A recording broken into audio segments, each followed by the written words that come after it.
Oke, baik teman-teman, kita mulai perkuliahan pekan kedua malam ini. Bismillahirrahmanirrahim. Assalamualaikum warahmatullahi wabarakatuh. Selamat malam. Semoga rekan-rekan semuanya dalam kondisi sehat ya, baik yang sedang bekerja maupun yang sudah ada di rumah. Untuk pekan kedua, kita akan masuk ke materi Alpro 2. Ya, kemarin kita baru review, sekarang kita masuk ke materi Alpro 2, sub CLO pertama.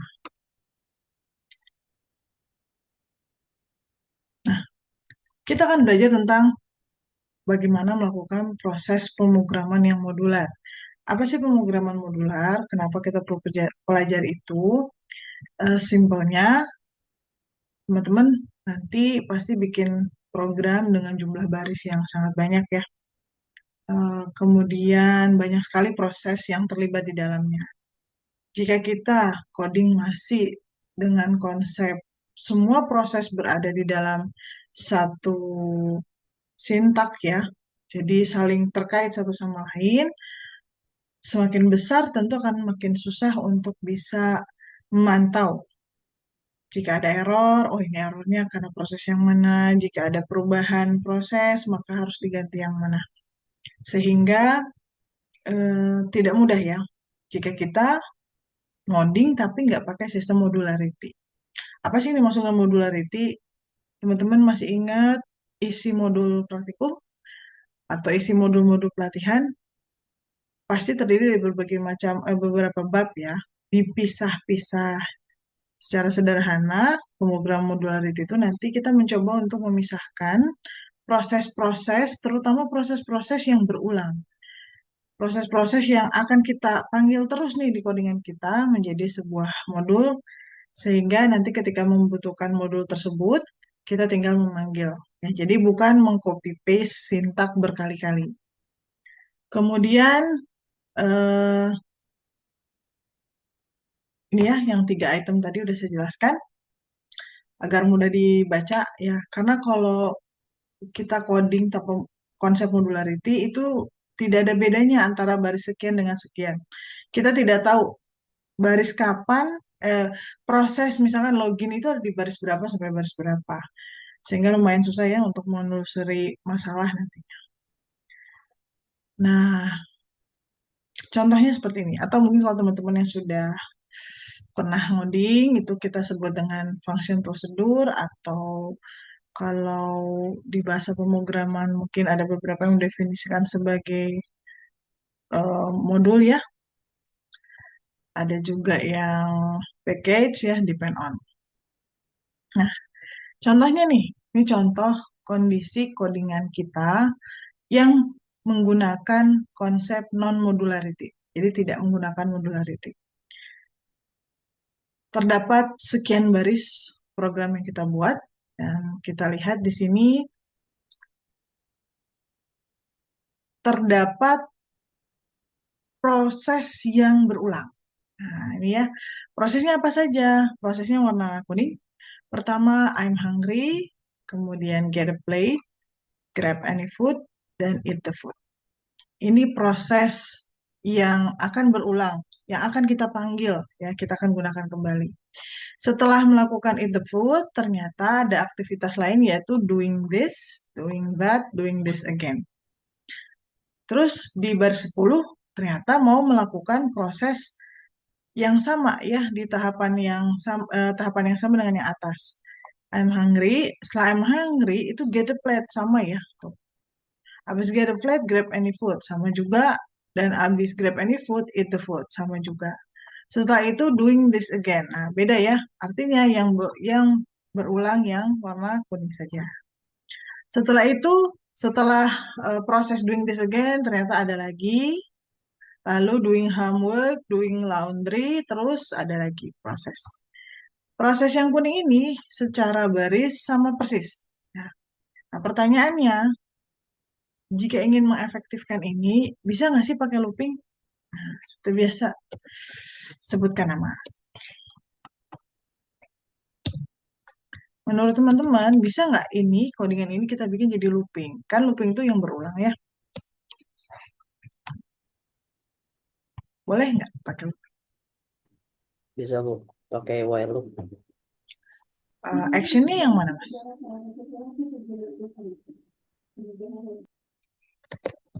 Action yang akan diulang yang mana? Ya, I'm hungry. Yang kuning. Iya.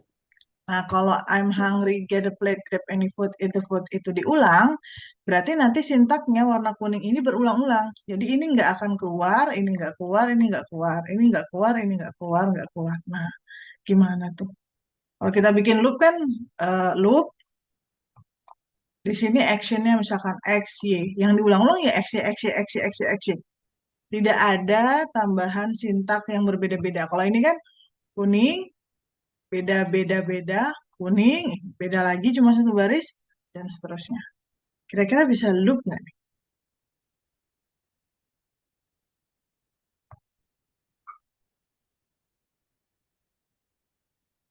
Tidak bisa ya teman-teman. Looping itu hanya bisa dilakukan jika polanya sama. Ya, kalau di sini polanya nggak sama. Kalau kita mau mengulang hanya ini saja, berarti nanti yang muncul di layar ya hanya kuning, kuning, kuning, kuning. Kalau kita ambil patternnya adalah yang segini, ya berarti nanti harusnya yang keluar adalah yang kuning sama tiga step ini. Padahal di looping selanjutnya, yang kuningnya keluar, tapi stepnya berbeda. Harusnya doing this again. It means pattern loopingnya tidak ada. Sehingga kita tidak bisa menggunakan looping. Nah, disinilah intuisi kita sebenarnya bukan meloop. Tapi kita tahu bahwa yang kuning-kuning ini adalah sebuah proses yang akan kita gunakan kembali dengan tahapan yang sama. Ya, jadi penggunaan kedua ini tahapannya sama. Hungry, get a plate, grab any food, eat the food. Artinya kita melokalisir proses. Oh, ada proses 4 baris ini tuh berulang terus dipanggilnya sama persis. Maka kita bisa jadikan dia menjadi sebuah modul. Ya, jadi kita jadikan dia sebuah modul. Nah, apa efeknya ketika kita menjadikan dia sebuah modul? Efeknya adalah kita akan ubah dia, ya, ubah 4 tahapan tadi menjadi sebuah modul. Di sini kita sebut modulnya dengan prosedur. Nanti ada 2 jenis modul yang akan kita pelajari, prosedur dan function. Kemudian judul prosedurnya adalah eating. Kenapa eating? Karena ini kayak proses orang memakan ya, orang makan. Nah, di dalam prosedur eating ini kita definisikan action-action yang akan terlibat ya, mulai dari I'm hungry sampai eat the food. Ini adalah modul prosedur. Dan prosedur ataupun modul itu memiliki behavior yang sama dengan program utama. Ya, dia punya judul, dia punya algoritma, dia punya kamus data. Jadi kayak bikin subprogram atau mini program.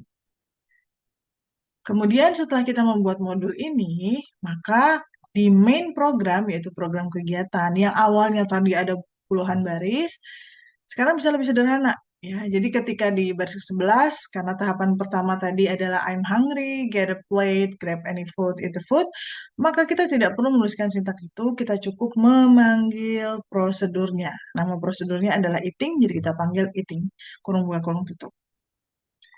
Dengan memanggil prosedur eating, misalkan compiler lagi di sini nih, mengeksekusi baris ini, maka dia akan langsung searching ke atas atau ke bawah, tergantung bahasa pemrograman mendefinisikannya di mana. Dia cari apakah ada modul dengan judul eating. Nah, ketemu ya. Setelah ketemu, maka kita akan masuk ke dalam. Mengeksekusi semua algoritma yang ada di prosedur tersebut hingga end prosedur. Setelah selesai, maka compiler akan turun ke sintaks selanjutnya, yaitu output doing this, doing that, doing this again. Kemudian memanggil lagi prosedur. Proses yang dilakukan sama, compiler akan mencari prosedur dengan nama eating, lalu dia akan mengeksekusi semua sintak yang ada di dalam. Setelah itu baru kembali ke main program dan melanjutkan sintak-sintak yang ada di main program. Ini adalah proses membuat program yang memanggil prosedur eating di dalamnya. Ini contoh sederhananya tuh. Nah, di dalam prosedur ini nanti isinya sama aja kayak main program. Bisa ada if then, bisa ada while, bisa ada for, bisa ada kombinasi keduanya. bisa jadi nggak ada for, bisa jadi nggak ada if, persis sama. Jadi sesuai dengan kebutuhan.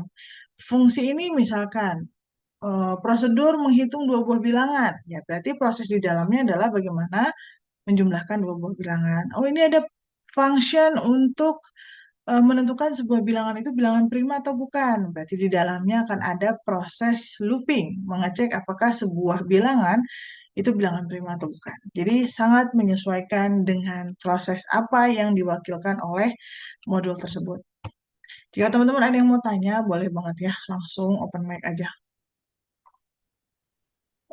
Ibu, aku mau nanya. Boleh. Kalau buat buat prosedur ini tuh betternya di sebelum program atau setelah program, Bu? Kan kalau di sini sebelumnya ya. Hmm. Ya, jadi Baiknya gimana tuh, Bu? kalau di algoritma tidak terlalu terikat ya, teman-teman. Yang penting di jawaban teman-teman itu ada menuliskan prosedurnya, mau menuliskan juga main program yang memanggil si prosedur. Tapi kalau di bahasa pemrograman sangat tergantung dengan bahasa pemrograman masing-masing. Ada yang menaruh program-program, maksudnya function prosedur itu di file yang lain. Ada yang menaruh di dalam main program tapi di kamus data. Itu ada. Ada juga yang mendefinisikan prosedur dan function yang ada di program tersebut setelah end program, jadi di bawah. Jadi tidak ada hubungannya dengan efektif atau tidak, hanya lebih ke style pemrograman, style bahasa pemrograman. Ada beberapa bahasa yang memang sangat eh, mementingkan urutan penyimpanan sebuah fungsi. Itu ada.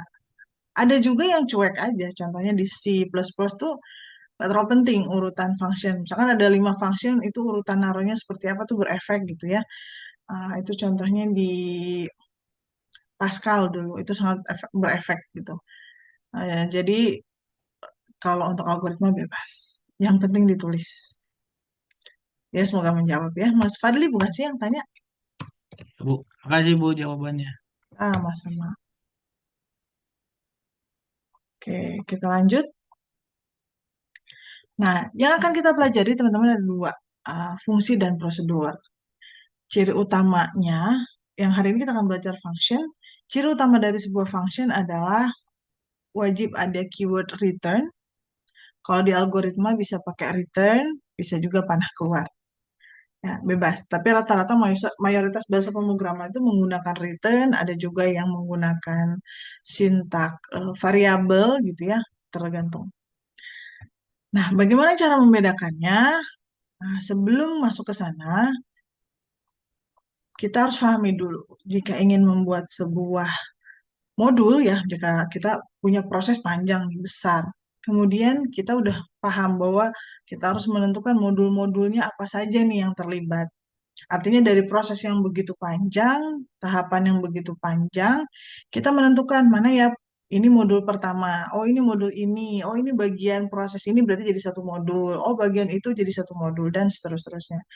Nah, syarat untuk membuat sebuah modul itu harus terdefinisi dengan baik. Maksudnya terdefinisi dengan baik itu apa? Kita harus mendefinisikan modul ini akan mengerjakan apa. Jadi jangan eh, nggak clear. Ya. Apa yang dimaksud dengan tidak clear? Proses ini sebenarnya bukan proses yang apa ya? Misalkan bikin modul tentang login dan sign up di dalam satu modul yang sama. Padahal jelas-jelas bisa jadi user itu ada yang cuma butuh login, ada yang butuh sign up, terus kemudian kan bisa gitu ya, habis sign up kita diminta login menggunakan password yang tadi kita daftarkan. Tapi kan ada juga user yang sudah terdaftar, kemudian mungkin dia login hari keberapa, jadi dia nggak butuh sign up lagi. Bayangkan ketika kita menganggap sign up dan login itu sebagai sebuah proses dalam satu modul. Nah, itu akan kesulitan nanti ketika kita cuma butuh login, kita panggil modul tersebut, ternyata di dalamnya diminta sign up juga. Ya, itu contohnya. Jadi mungkin belum bisa membedakan kapan sebuah proses itu dijadikan modul, satu modul, kapan proses itu digabung menjadi sebuah modul. Kemudian ruang lingkupnya jelas, ya ruang lingkup itu adalah misalkan ketika saya membuat sebuah modul login, harus jelas nih, di dalam login itu membutuhkan data apa saja sih ketika proses login gitu ya. Misalkan, oh username dengan password. Kemudian, apa yang diharapkan ketika proses login itu selesai? Apakah menampilkan di layar error kalau error? Apakah meminta kembali menginput username atau password ketika error? Dan ketika ternyata, ketika nggak sama ya, nggak match antara password dengan username-nya atau tidak terdeteksi di database. Kalau berhasil, apakah langsung masuk ke halaman apa, apakah welcome dulu, dan seterusnya. Itu harus di-clearkan. Kemudian dapat dipanggil secara independen. Dapat dipanggil secara independen itu ya maksudnya yang tadi ya poin pertama. Kalau terdefinisi ini yaitu clear, harus clear aja. Jadi jangan sampai kita aja bingung ini tuh perlu satu modul apa enggak gitu ya. Nah, bagaimana cara menentukan agar mudah menentukan? Biasanya jam terbang, teman-teman. Ketika kita membuat modul, kita akan mengidentifikasi mana ya proses-proses yang berulang yang kemungkinan akan kita pakai lagi. Proses ini independen berdiri sendiri. Ya, kalaupun suatu saat kita akan memanggil dia dengan proses lain, ya udah berarti kita memanggil dua modul terpisah. Jadi jangan satuin aja deh karena ini kayaknya sering nempel barengan nih proses. Jangan. Sering dan selalu itu berbeda ya.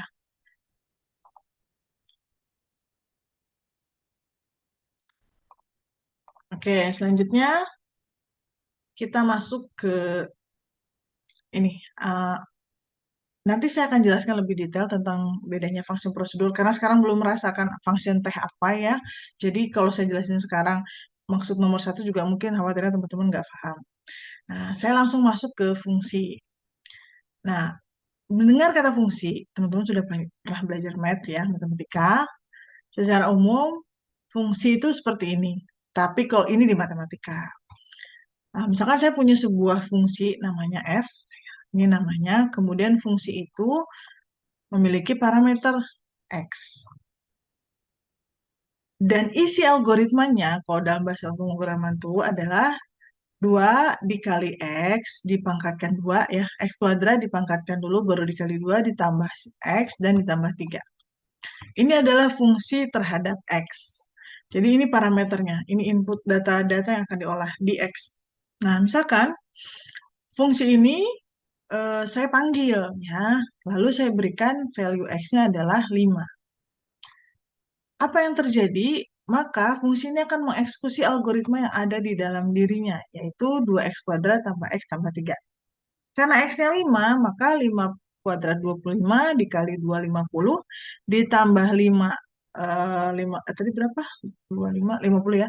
55 dan ditambah 3, 58. Artinya fungsi ini sudah selesai mengeksekusi proses di dalam dirinya dan menghasilkan angka 58. Nah, jadi fungsi yang ada di algoritma mirip seperti fungsi yang ada di matematik.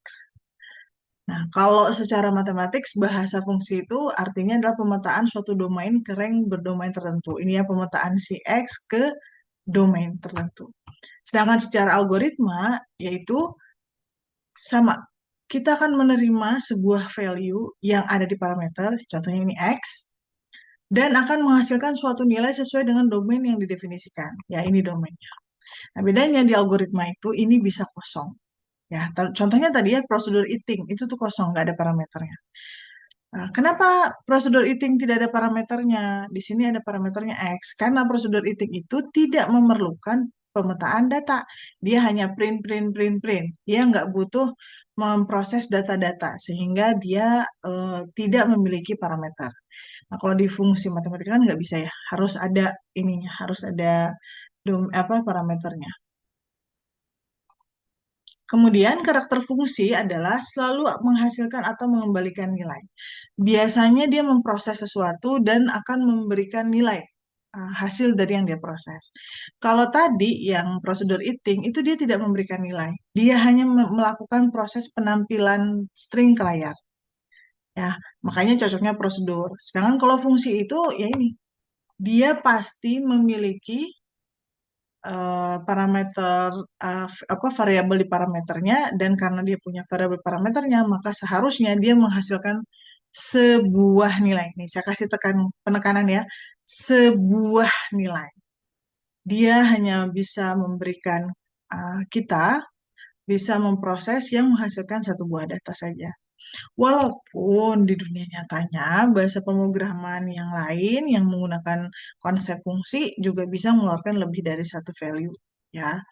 Tapi ini awal ya, awal basic lah ya, basic function itu mereturn satu nilai. Kemudian eh, yang kedua adalah mana? Oh, ini. Tidak memberikan efek neto kepada program. Jadi dia tidak akan membuat perubahan secara ini ya, secara tampilan. Kemudian terdapat kata kunci return atau simbol panah. Nah, ini ciri. Jadi function itu wajib ada sintak return. Sintak return ini adalah sebuah sintak yang menandakan bahwa fungsi ini sudah selesai bekerja, sudah selesai mengeksekusi, sehingga dia akan mengembalikan ini loh hasil pekerjaan saya dengan keyword return atau panah keluar. Silakan teman-teman mau menggunakan yang mana. Itu untuk fungsi.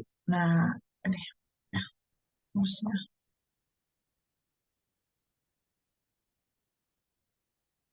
Nah, sebelum saya masuk sini, saya langsung contohkan saja. Misalkan nih teman-teman, saya ngoding, terus kayaknya dari tadi saya kok menemukan proses menjumlahkan dua buah bilangan di beberapa codingan saya. Kayaknya perlu deh dibikinin sebuah fungsi gitu ya. Atau dari tadi kok saya ngerasa banyak banget saya mengcoding proses pengecekan apakah seorang IPK seorang mahasiswa ini tuh kumlat atau tidak gitu ya berdasarkan IPK. Nah, berarti saya harus bikin fungsi nih gitu. Nah, pertama yang saya lakukan adalah misalkan fungsi yang tugasnya menjumlahkan dua buah bilangan. Maka saya akan buat keyword function, ini wajib ya teman-teman, wajib kudu harus. Karena ini keyword, kemudian nama fungsinya apa, nama fungsi ini bebas, yang penting tidak ada spasi dan tidak boleh duplikat dengan nama fungsi lain atau variabel lain yang ada di main program. Kemudian ada parameter, parameter itu tadi yang saya sampaikan. Nah, sekarang saya mau tanya teman-teman.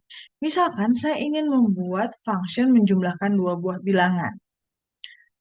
Jika Anda jadi function menjumlahkan dua buah bilangan, kira-kira untuk bisa menjumlahkan dua buah bilangan, kalian butuh berapa data? Berapa nilai? Menjumlahkan dua buah bilangan. Butuh berapa data, teman?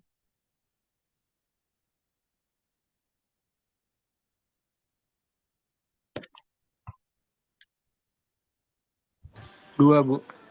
Ya, betul. Dua. Kenapa dua? Ya, namanya juga menjumlahkan dua buah bilangan ya. Berarti nanti di sini akan ada dua buah variabel. Misalkan A, B. Kemudian tipe datanya apa? Karena dua buah bilangan, kita asumsikan saja integer. Kemudian kurung tutup, berarti ya, sudah tidak butuh data apapun lagi. Terus panah keluar, dan tipe data yang dihasilkan, tipe data dari hasil function. Menjumlahkan dua buah bilangan, itu akan menghasilkan tipe data apa? Integer juga, Bu. Betul. Berarti nanti di sini kita tulis integer.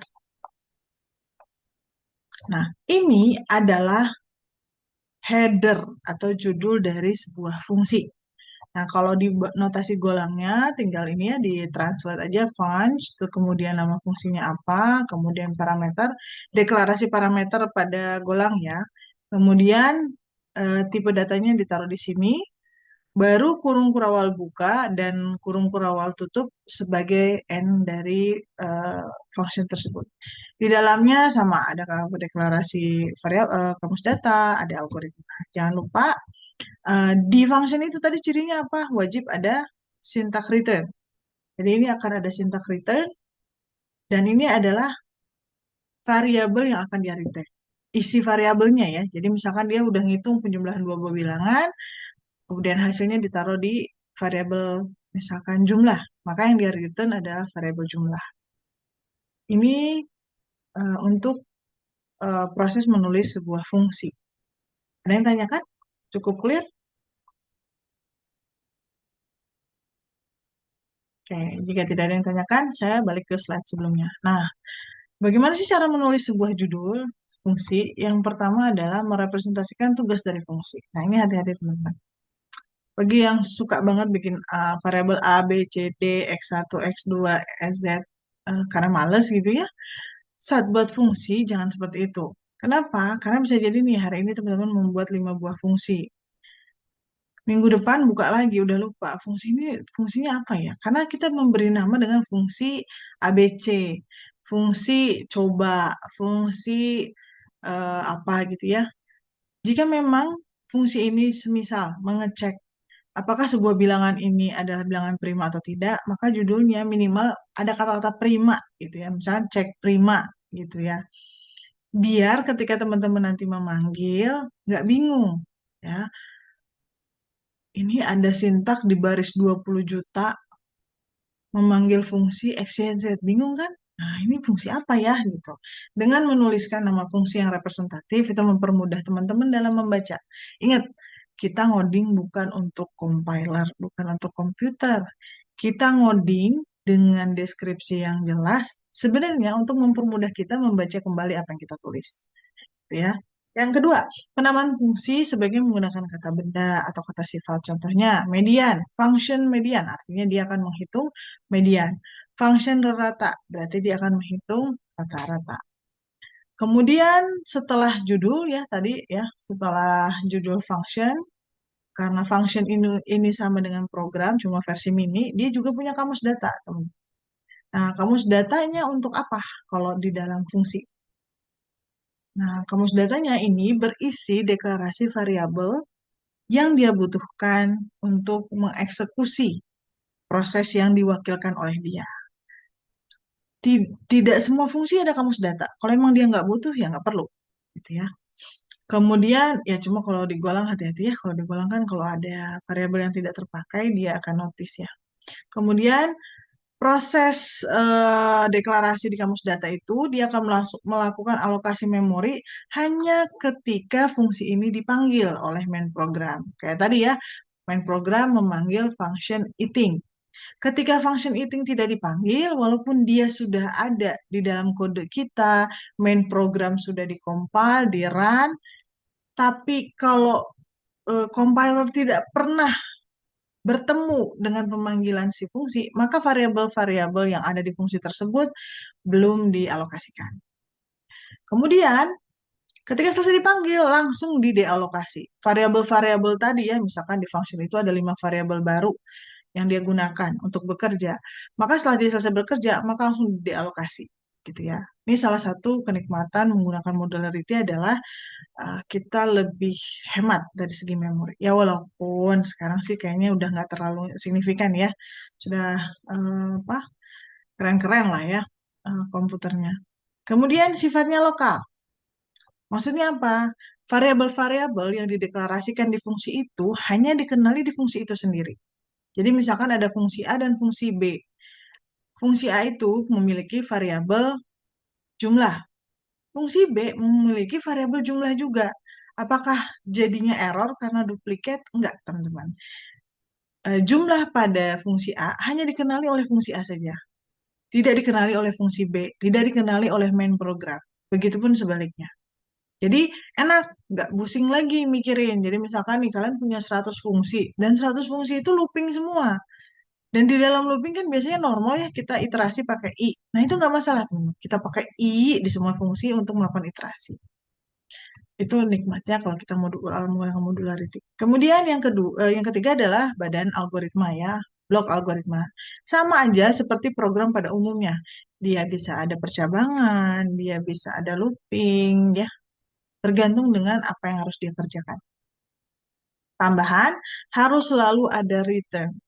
Karena itulah yang eh, menjadi keyword bahwa function ini sudah selesai. Sehingga dia akan mengembalikan nilai atau memberikan nilai kepada yang memanggil si fungsi itu. Kalau nggak ada return, ya fungsinya error.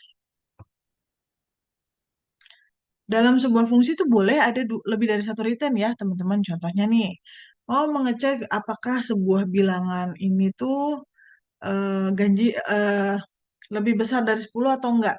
Kalau lebih besar dari 10 maka true, kalau tidak lebih besar dari 10 maka false. Di sintaknya kita bisa bikin if angka lebih besar dari 10 then return true, else return false. Returnnya ada dua, tapi yang dieksekusi pasti hanya salah satu. Nah, ketika yang dieksekusi adalah return true, maka selesai. Fungsinya akan berhenti. Walaupun setelah if itu ada ribuan baris di dalam fungsi itu, maka tidak akan dieksekusi. Mungkin kalau teman-teman pernah ngalamin, pernah ngoding pakai brick, mirip kayak brick. Tapi kalau di Alpros ini sangat tidak disarankan menggunakan brick ya. Gunakan logic dulu, jangan menggunakan brick, dikit-dikit brick gitu ya. Oke, itu untuk tata cara penulisan function. Nah, ada lanjutannya ya. Nah, apa yang dimaksud dengan parameter formal? Parameter formal itu ini yang ada di dalam kurung. Nah, di sini nih. Gimana cara menentukan parameter formal, Bu? Sama kayak tadi, ketika saya bertanya, fungsi ini menjumlahkan dua buah bilangan. Kira-kira dia membutuhkan berapa data untuk bisa mengeksekusi? Tentu saja dua buah bilangan. Nah, saya coba tanya nih teman-teman. Saya ingin membuat sebuah fungsi untuk menghitung luas segitiga. Luas segitiga adalah setengah alas kali tinggi. Berarti fungsi ini akan memiliki parameter formal sebanyak berapa variabel? Ada yang tahu? Function menghitung luas segitiga. Boleh, Zafir? 2, Bu. Betul. Apa aja Zafir 2 teh? Em, sisi sama ini segitiga Tinggi. sama sisi ya. Alas kali tinggi bagi 2. Alas sama tinggi. Betul. Jadi kita sebagai programmer harus bisa mendefinisikan dengan jelas fungsi ini tuh prosesnya itu membutuhkan data apa saja. Ya, dan data-data tersebut harus disediakan di parameter formalnya. Kenapa? Karena function ini sekali lagi teorinya tidak boleh memiliki sintak input di dalam algoritmanya, meminta user menginputkan nilai. Yang kedua, di function ini juga tidak boleh ada sintak output atau menampilkan ke layar. Jadi dia pure hanya mengeksekusi. Data-data sudah ada di parameter, dan ketika dia sudah selesai bekerja, dia langsung mengembalikan hasilnya. Jadi bukan output ke layar, tidak. Nah, pertanyaannya, siapa yang memberikan data-data yang dia butuhkan? Yang memberikan adalah siapapun yang memanggil dia. Siapa yang manggil fungsi? Bisa fungsi lain, bisa main program itu sendiri. Ya, di dalam main program kayak tadi contohnya yang eating. Bisa juga fungsi lain. Jadi ada fungsi yang membutuhkan fungsi hitung luas segitiga. Bisa, ya. Ataupun prosedur. Kemudian yang kedua, oh satu lagi coba. Jika ingin membuat fungsi menghitung luas lingkaran, rumus luas lingkaran adalah VR kuadrat. Jadi parameter formalnya ada berapa? 1, Bu. Boleh, betul sekali Fadli. Kenapa satu, Fadli? Karena yang dibutuhin cuman R-nya aja atau jari-jarinya aja. Nah, pi-nya gimana pi-nya? Itu bisa dibuat konstan mungkin di dalamnya terus dikasih nilainya 3,14. Betul ya. Jadi teman-teman hati-hati, jangan menganggap semua variabel, misalkan di rumus ini ada pi ya, pi adalah 3,14. Berarti kan sudah terdefinisi pi itu 3,14. Berarti bukan data yang sifatnya variabel ya. Isinya apa? Bervariasi. Kalau pi nggak usah dijadikan parameter formal.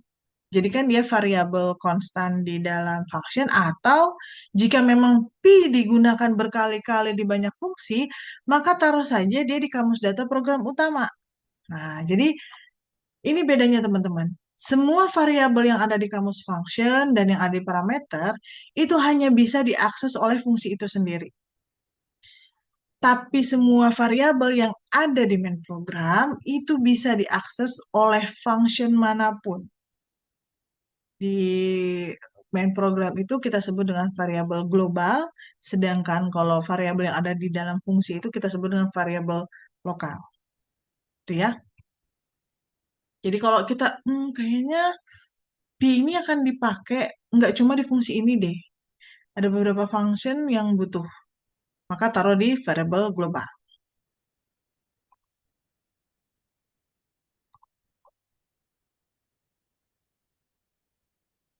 Nah, kemudian parameter formal adalah kumpulan variabel yang dideklarasikan pada header fungsi, kemudian sifatnya opsional disesuaikan dengan kebutuhan. Sebenarnya saya sarankan sih nggak opsional ya. Fungsi itu sebaiknya punya parameter formal. Kemudian pemanggil memberikan nilai pada fungsi ya. Jadi nanti kita akan belajarnya cara memanggil fungsi. Kemudian type pada header yang tadi ya, itu adalah tipe data ya. Jadi di header itu kan ada panah keluar, itu tipe data. Hati-hati nih, banyak yang salah mahasiswa. Karena di fungsinya mereturn variabel jumlah, dia tulis di header setelah tanda panah keluar itu jumlah, bukan tipe datanya. Ya, bukan variabelnya. Kemudian yang selanjutnya yang penting juga nih, karena teman-teman lagi belajar algoritma, kita belajar clean code, maka setiap fungsi wajib dituliskan spesifikasinya. Apa sih yang dimaksud spesifikasi? Nah ini teman-teman. Spesifikasi itu sebenarnya bentuknya berupa komen ya, hanya komen ya. Tapi penting sekali. Ya, ini contohnya kalau di algoritma kurung buka kurung kurawal tutup, lalu tuliskan di sana teks atau penjelasan tentang apa sih yang dilakukan oleh fungsi ini. Misalkan fungsi menjumlahkan dua buah bilangan, berarti di spesifikasinya kita bisa tuliskan fungsi ini akan mengembalikan hasil penjumlahan dua buah bilangan. Kalau ternyata fungsi ini tugasnya adalah mengecek bilangan prima, ya kita tulis fungsi ini akan mengembalikan true jika bilangan ini bilangan prima dan akan mengembalikan false jika bilangan ini bukan bilangan prima. Jadi harus consist of inputnya itu apa dan diapain. Inputnya apa saja, input si prosesnya. Kedua, diapain si input itu. Dan ketiga, hasil yang mungkin diberikan oleh fungsi itu ada berapa kemungkinan. Gitu. Ini akan memudahkan untuk teman-teman nanti suatu saat ketika Anda ingin menggunakan lagi tuh. Perasaan saya udah pernah deh coding untuk mengecek bilangan prima, entah di project yang mana gitu ya. Nah, terus pas kalian cek project kalian yang mungkin udah 2 tahun yang lalu, pas dicek, kok nama fungsinya nggak ada yang berbau-bau bilangan prima. Kedua, ini kok ada ya function prim, ya. Tapi nggak nulis spesifikasi. Akhirnya teman-teman harus ngecek satu-satu sintaknya ini benar nggak ya ngecek bilangan prima gitu. Misalkan kita sudah lupa prosesnya ya. Jadi kita cuma percaya aja bahwa kita pernah bikin dan berhasil waktu itu. Gara-gara spesifikasinya ditulis yang nggak benar, akhirnya yang rugi kita sendiri. Dan ketika teman-teman mengerjakan tugas besar, kalian pasti membaginya dalam bentuk, kamu ngerjain fungsi login ya, kamu ngerjain fungsi untuk mengecek bilangan prima atau tidak. Itu harus clear sejak awal, entah project manajernya gitu ya, harus mendefinisikan dengan clear. Dan tidak boleh ada bias ya. Misalkan project manajernya bilang, nanti kamu handle login ya, terus si PIC login, oke siap, udah gitu doang tuh, cuma bagi-bagi tugasnya gitu doang. Pas pulang yang PIC login bingung, login yang dibutuhin apa aja ya di project ini? Username password aja atau ada apa CAPTCHA, CAPTCHA ya. Terus kalau dia gagal login, apa yang harus ditampilkan? Apakah cukup kembali ke halaman login atau ada notifikasi error? Terus kalau loginnya sudah berkali-kali, ini apakah diblok atau tidak? Nah, artinya sejak awal pembagian function prosedurnya itu tidak clear spesifikasinya. Sehingga bertanya-tanyalah ketika pulang ya.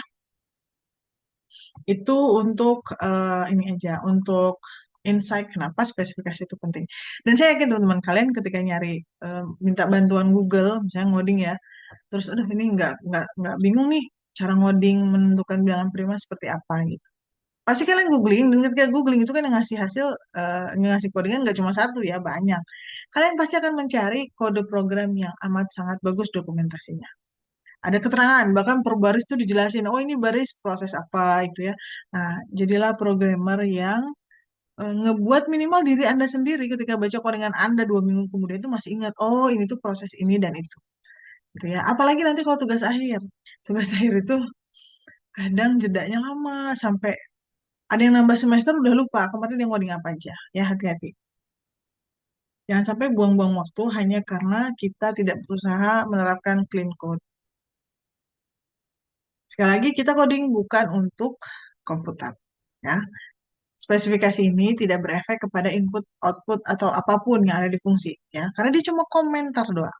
Tapi itu sangat bermanfaat untuk teman-teman sebagai programmer. Nah, ini contoh nih, kita akan membuat sebuah fungsi. Ya. Ini contoh matematika dulu ya. Sebenarnya nggak mesti matematika. Tapi biasanya teman-teman itu kaget ketika dapat soal fungsi berbentuk matematik, langsung stres ya. Padahal mah simpel ya, sama aja. Nah, saya punya sebuah fungsi f, namanya f, dan parameter formalnya ada dua, x dan y. Algoritmanya atau domainnya adalah 2 dikali x ditambah y dikurang 5. Bagaimana bikin functionnya? Pertama, kita keyword function dulu, kemudian nama fungsinya apa, kemudian di dalam parameter formalnya adalah variabel-variabel yang terlibat yaitu x dan y, tipenya integer. Kurung tutup, panah keluar. Kalau kita lihat, jika kita menginputkan data integer kepada x dan y, ya karena integer ya, masih hasilnya integer lagi. Maka di sini integer. Setelah itu jangan lupa menggunakan spesifikasi, mengembalikan nilai dari fungsi 2x plus y min 5. Kemudian di kamus data, di sini dia menggunakan hasil, sebuah variabel tambahan untuk membantu fungsi ini mengerjakan. Tipenya integer, di dalam algoritma, 2 dikali x ditambah y minus 5 disimpan ke variabel hasil. Nah, hasil perhitungan 2x plus y min 5 itu akan di-return. Sintaknya adalah return, nama variabelnya apa tuh yang tadi menghasilkan, yaitu hasil. Lalu end function. Inilah fungsi f(x)y. Bagaimana dalam notasi golang? Sama ya. Punch, terus f, x, y, in, kurung kurawal buka, kurung kurawal tutup, jangan lupa return hasil. Ini contohnya. Ada yang mau ditanyakan?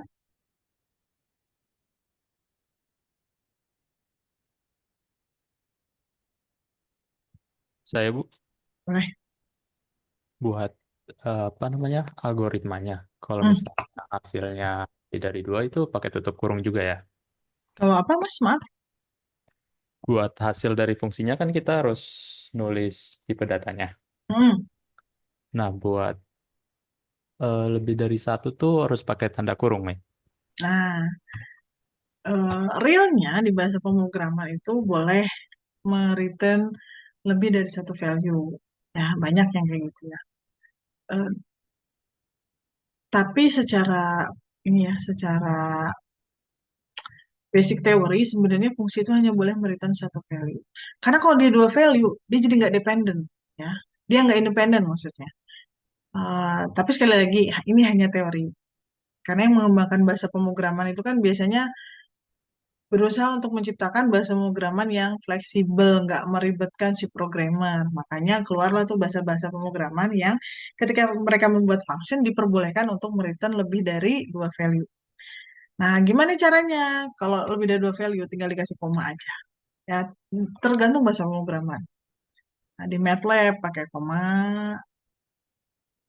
variabel penerima juga pakai koma, itu ada. Depend on. Untuk sekarang, saya tidak akan meminta Anda membuat fungsi yang menghasilkan dua nilai. Kenapa? Kalau memang proses itu sebuah proses yang pasti menghasilkan dua buah nilai, contohnya proses menukar dua buah bilangan, maka jangan pakai function. Kita gunakan prosedur. Karena prosedur bisa menghasilkan lebih dari satu value. Prosedur bisa minta inputan. Prosedur bisa minta outputan. Jadi dia jauh lebih fleksibel, persis seperti main program. Terus ngapain belajar function, Bu? Nah, function ini salah satu kelebihannya dia simple. Karena dia simple, orang nggak bingung. Pokoknya kalau function dipanggil, dia pasti mereturn satu value. Gak usah pikirin dia akan menampilkan apa ke layar, dia akan minta apa gitu ya. Ada sintak input, ada sintak output, enggak. Dia pasti cuma mereturn satu value. Ya, kalau di bahasa pemrograman lain mungkin mereturn lebih dari satu value. Tapi tidak akan ada proses output ataupun input. Kalau memang kita paham bahwa saat ini saya cuma membutuhkan dia ngitung aja, selesai. Gunakan function.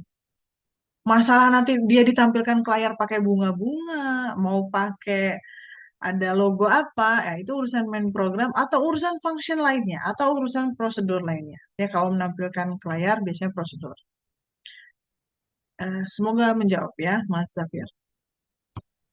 Sebenarnya belum, Bu. Maksud saya tuh yang di header nih. Oh, yang di sini kan? Nih, di sini kan? Yang, Atau yang di dalam parameter? oh bukan, yang di luar, di header. Ini kan? Iya, iya. Ya, misalkan Masnya functionnya ingin menghasilkan lebih dari satu nilai. Eh, ada yang di koma, tapi itu bahasa pemrograman, bukan algoritma. Kalau di algoritma hanya satu, Oh, oke, oke. gitu. Tapi ya, balik lagi ya, kan ngoding mah gimana bahasa pemrograman. Di algoritma saya nggak akan memberikan soal yang menghasilkan lebih dari satu value functionnya. Kalau untuk parameter, ya di sini tinggal koma. Kalau di dalamnya ternyata, Bu, saya tidak cuma butuh integer, saya butuh char juga. Yaudah, nanti di sini tinggal titik koma, misalkan Z, tipenya char. Gitu. Itu boleh. Itu begitu cara nulisnya, bukan boleh. Oke, ada lagi yang mau tanya, teman-teman?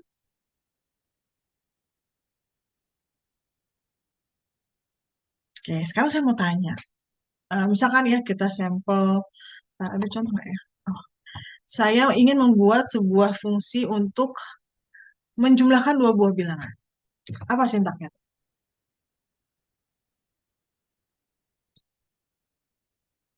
Function menjumlahkan dua buah bilangan.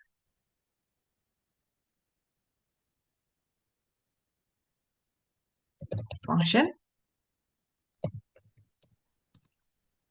namanya apa? Jumlah. Plus. Nah, kemudian kurung buka kurung tutup. Kira-kira butuh berapa parameter formal? 2. Dua. Mau apa namanya? Bilangan 1 sama bilangan 2, Bu. Boleh. Oke, dua. Tipenya apa? Integer. Integer. Kemudian dia akan mereturn value-nya tipe datanya apa?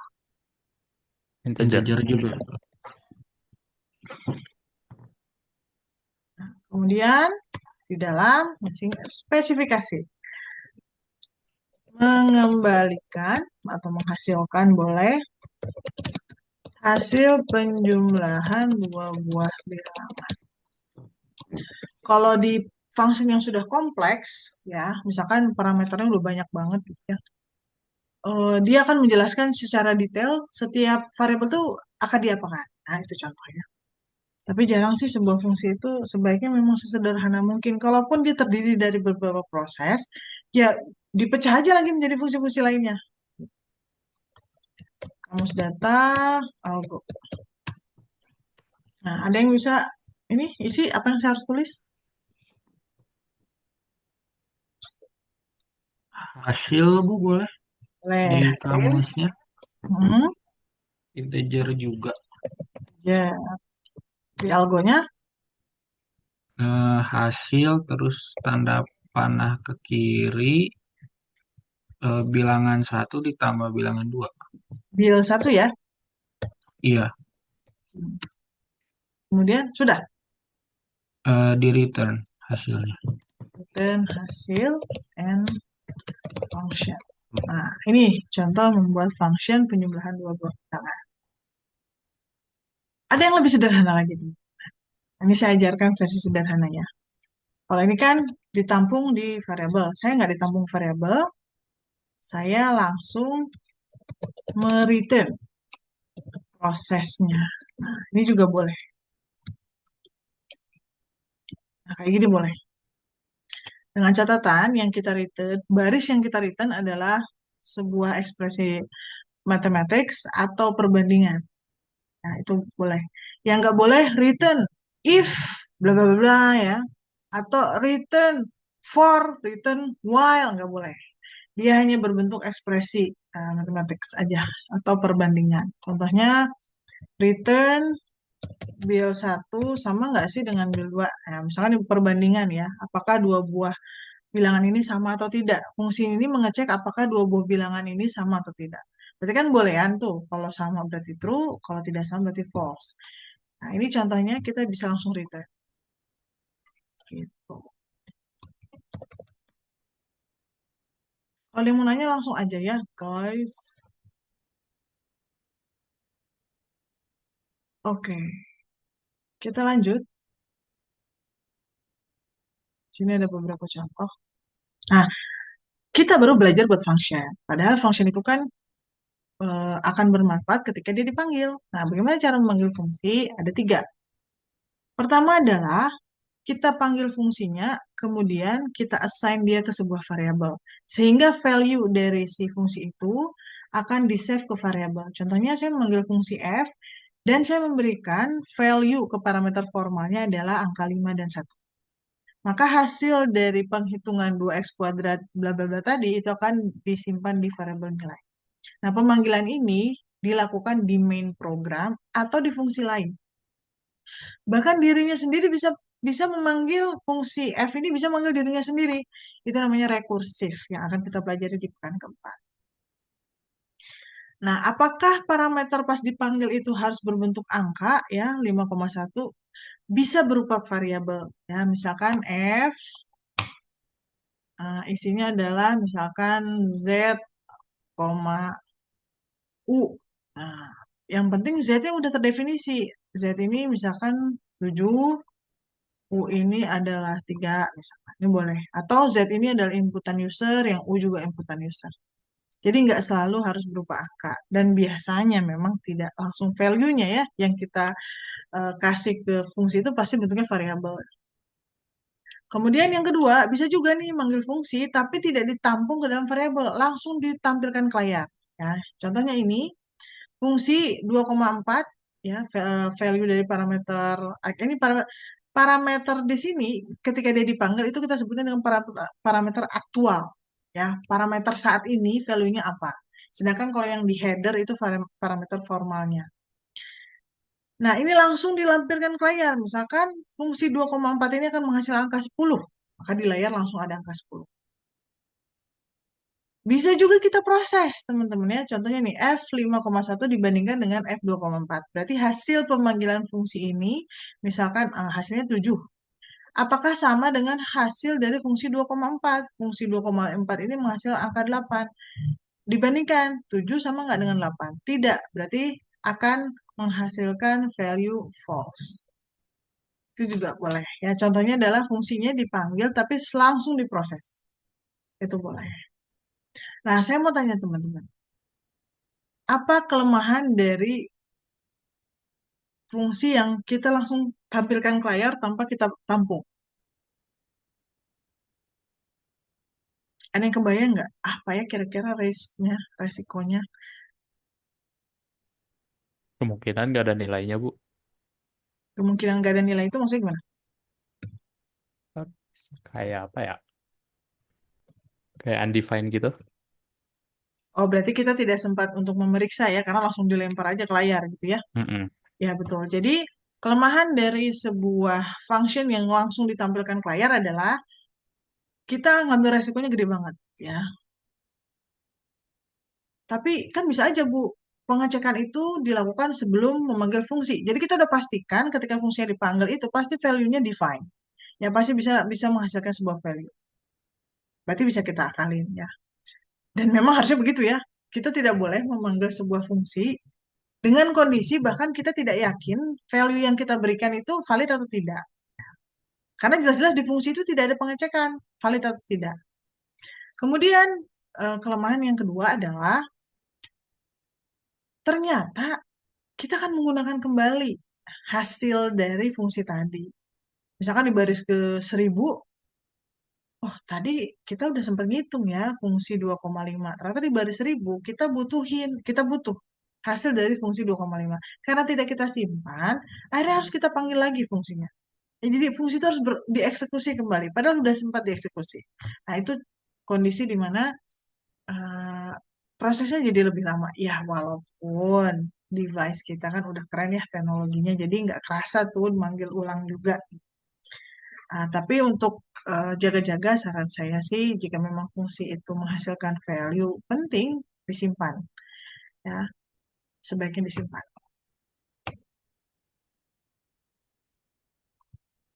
Itu 3 cara, teman-teman, untuk memanggil sebuah fungsi. Nah, ini contohnya. Saya punya fungsi f terhadap x, y. Tipenya integer, hasilnya integer. Lalu di spesifikasinya mengembalikan nilai dari fungsi 2x plus y minus 5. Di sini langsung tuh kayak saya tadi contohkan ya, return 2 dikali x ditambah y minus 5. Ini fungsi. Kemudian di main program, namanya contoh, pertama input A, B, C, D, E.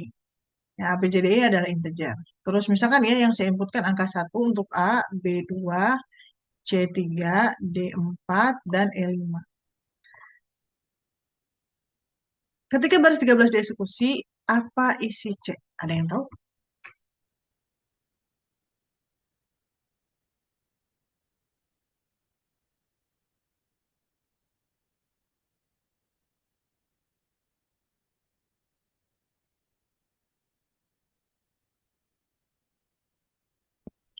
Dua belas bukan? 12. Coba ya, kita coba Mas Zafir. Eh, Bukan? maaf, Bu. Hmm? Salah. Salah. Oh, coba hitung lagi.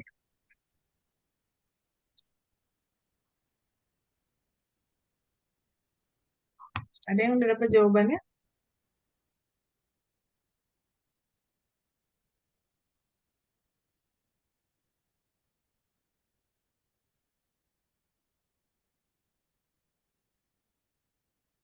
Oke, kita coba bareng-bareng ya. Jadi, fungsi f dipanggil dengan parameter pertamanya itu A. A tadi angka 1 ya, 1. B itu angka 2.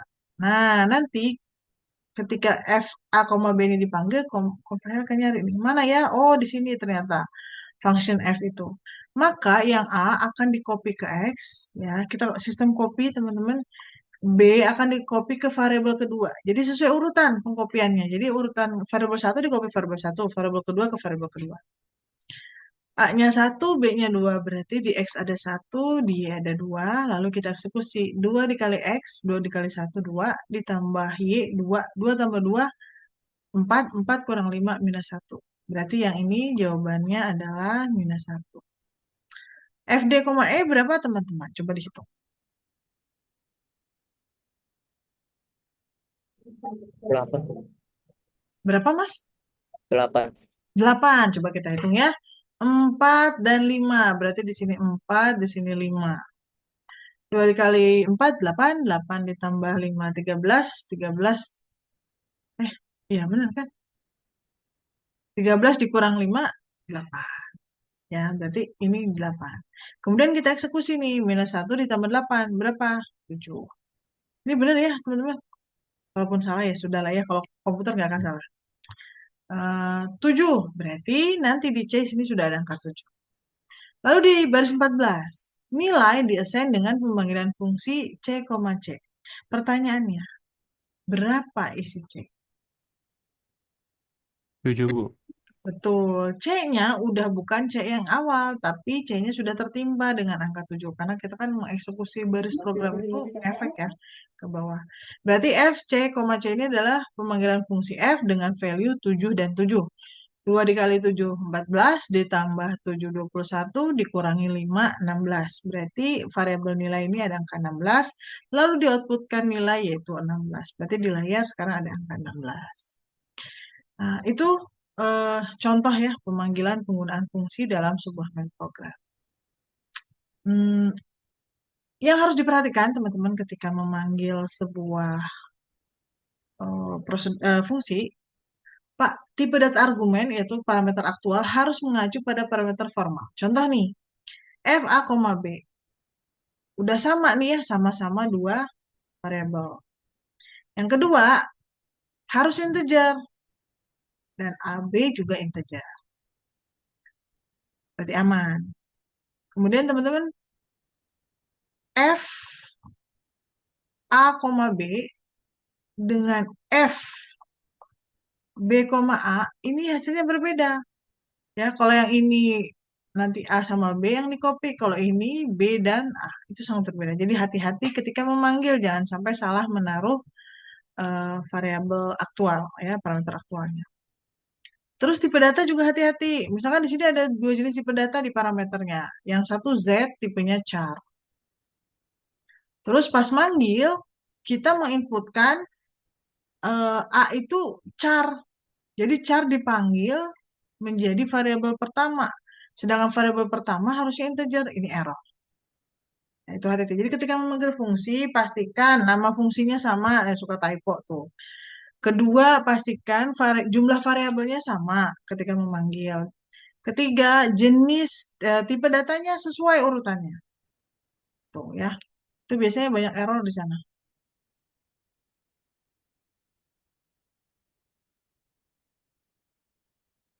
Nah, eh, ketika fungsinya pakai X dan Y, dipanggil pakai AB. Boleh?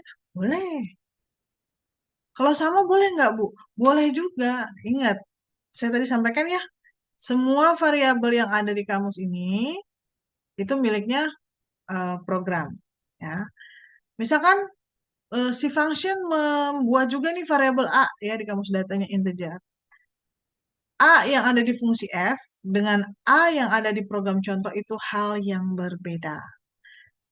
Kalau mau sama, nggak masalah, tapi itu berbeda ya. Jadi sama-sama punya mangkok merek Tupperware, ya, tapi beda, belinya orangnya beda. Itu contoh.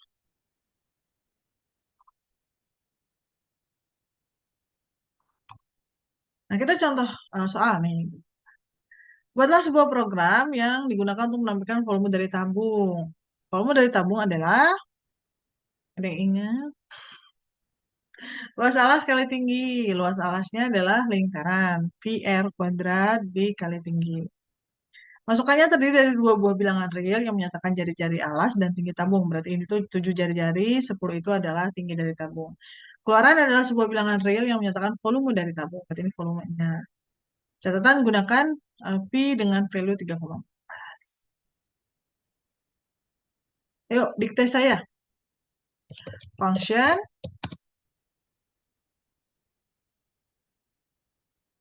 apa? Tabung.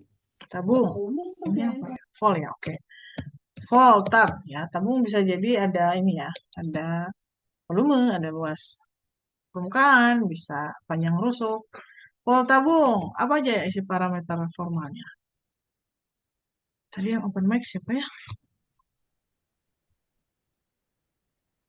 Sebelumnya yang open mic siapa ya? Agustian? Atau siapa? Yang tadi bilang Fajar. tabung. Fajar. Oh, Fajar. Oke, lanjut. Parameternya apa? Jari-jari dan Ya. tinggi, Bu. Betul sekali, Mbak Cika. Oh, Mbak ini ya?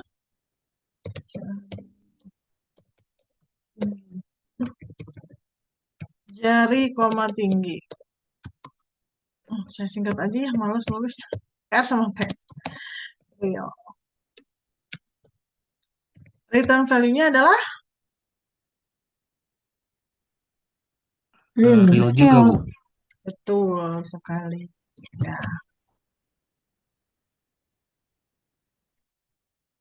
Real. Kemudian kita, kayaknya nggak butuh kamus data ya, teman-teman. Langsung return aja. Return 3,14 dikali R dikali R dikali T. And function. Nah, di program utamanya gimana?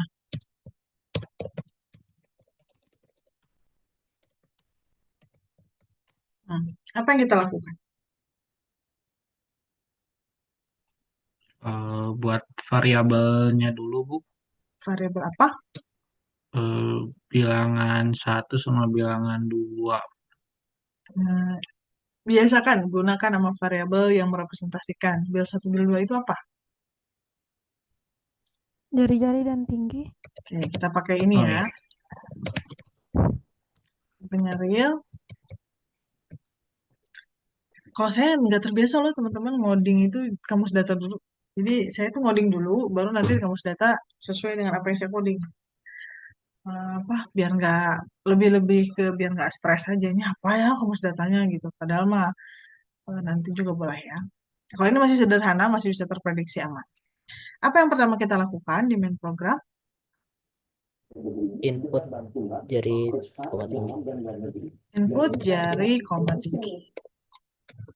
Udah punya nih berarti main program jari dan tinggi. Kemudian kalau dia ingin menghitung volume tabung, yang dilakukan selanjutnya adalah Panggil function volume tabungnya. tabung. oke, memanggil volt tabung. Mau pakai gaya yang mana? Lihat keluarannya yang diminta di soal tuh seperti ini.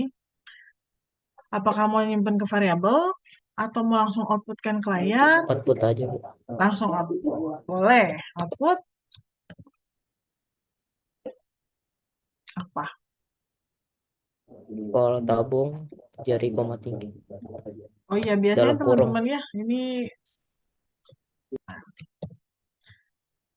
volt tabung dalam kurung harus ada dua variabel di sini. Variabelnya apa saja? Jari koma tinggi. Jari, koma tinggi. Karena itu variabel yang berisi value jari dan tinggi yang ingin dihitung. Kita tutup, selesai. Ini jawabannya. Yang tanya kan? Gampang ya? Gampang banget. Karena function prosedur ini, teman-teman, modularitarian ini sebenarnya cuma the way we code aja. How we, apa ya, grouping the process. Tidak ada hubungannya dengan struktur kontrol, nggak ada. Jadi cuma cara. Jadi tetap, oh saya jago Bu bikin fungsi. Oh saya udah tahu header, saya udah tahu parameternya apa. Tetap harus punya kemampuan algoritma. Karena misalkan membuat fungsi menentukan apakah sebuah bilangan bilangan prima atau enggak, ya harus bisa ngeloopnya, gitu ya. Jadi kalau cuma bikin fungsi header, manggil fungsinya, insya Allah saya yakin teman-teman jago ya. Tetap harus dilatih apa, struktur kontrolnya, looping, percabangan, dan seterusnya. Ya, ini contoh yang nggak langsung return, ya, yang ini nggak langsung return, dia taruh dulu. Kemudian di sini juga ditaruh volume dulu, baru di outputkan.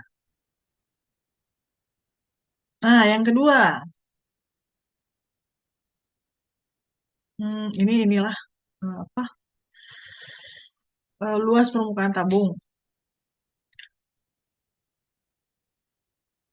Luas permukaan tabung itu terdiri dari dua buah lingkaran, ya atas bawah kan tabung itu sama selimutnya. Ini saya langsung kasih contoh ya. Nah, ternyata jawabannya itu butuh dua fungsi. Fungsi pertama adalah luas lingkaran, fungsi kedua adalah luas selimut.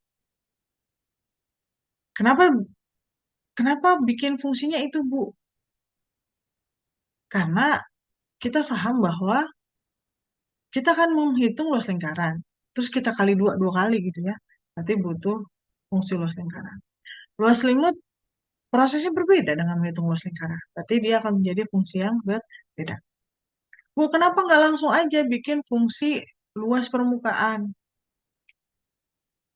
Proses perhitungan luas lingkaran itu tidak hanya terjadi ketika kita menghitung luas permukaan tabung. Ketika menghitung luas kerucut, volume kerucut, luas lingkaran itu sendiri pasti membutuhkan proses perhitungan luas lingkaran. Artinya, chance si proses luas lingkaran ini dipakai kembali itu besar. Jadi jangan digabung dengan menghitung luas permukaan agar langsung bisa dapat luas permukaan, gitu ya. Jangan digabung dengan menghitung luas selimut. Ya, gimana sih Bu biar dapat sense kayak gitu? Jam terbang teman-teman ngoding. Nanti lama-lama terbiasa, ya. Nah, nanti ketika di main program, ketika diminta menghitung luas permukaan, si program mengkombinasikan pemanggilan kedua fungsi ini sesuai dengan rumusnya ya. Jadi luas diasain dengan 2 dikali pemanggilan function luas lingkaran ditambah pemanggilan luas selimut. Gitu. Jadi nggak melulu teman-teman, soalnya adalah menghitung luas permukaan. Berarti dia satu fungsi, nggak melulu seperti itu. Ya, kita bisa mendefine sendiri.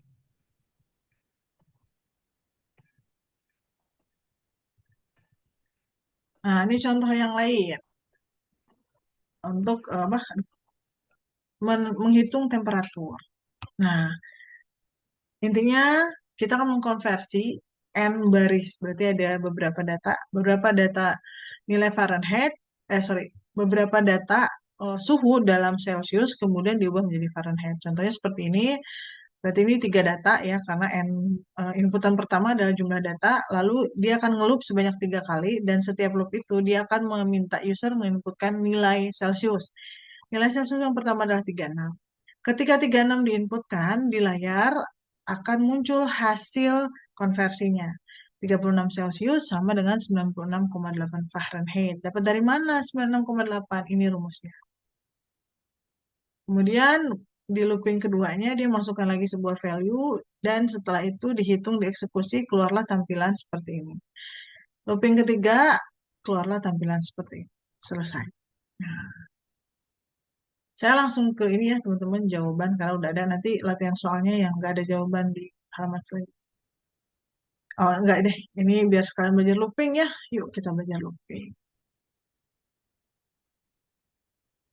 Berarti kita bikin, ini fungsi apa teman? Apakah fungsinya mengkonversi nilai Celsius ke Fahrenheit atau fungsinya menghitung N data Celsius menjadi Fahrenheit?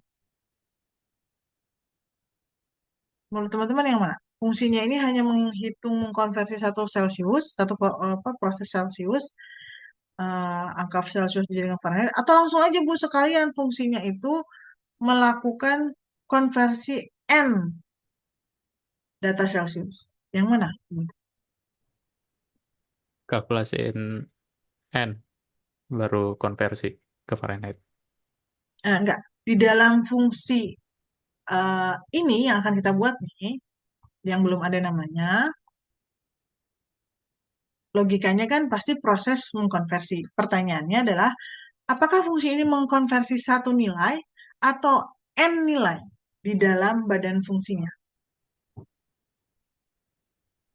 Satu nilai aja. Nah, satu nilai saja. Kenapa satu nilai saja?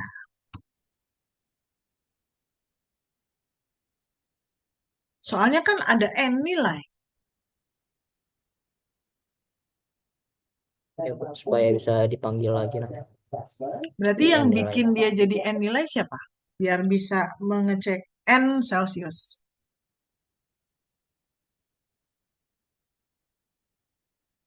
Ya, si main programnya. Nah, jadi kita bikin dulu ya. Misalkan function sel tufah ya. Celsius to Fahrenheit. Butuh berapa parameter formal?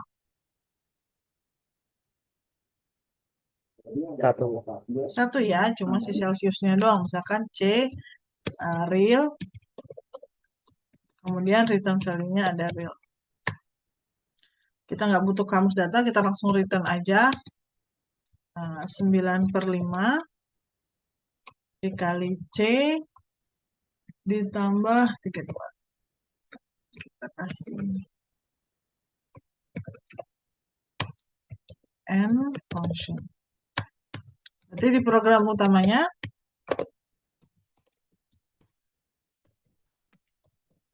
Nah, berarti fungsi ini hanya mengkonversi satu buah nilai, sedangkan soal ini membutuhkan n nilai.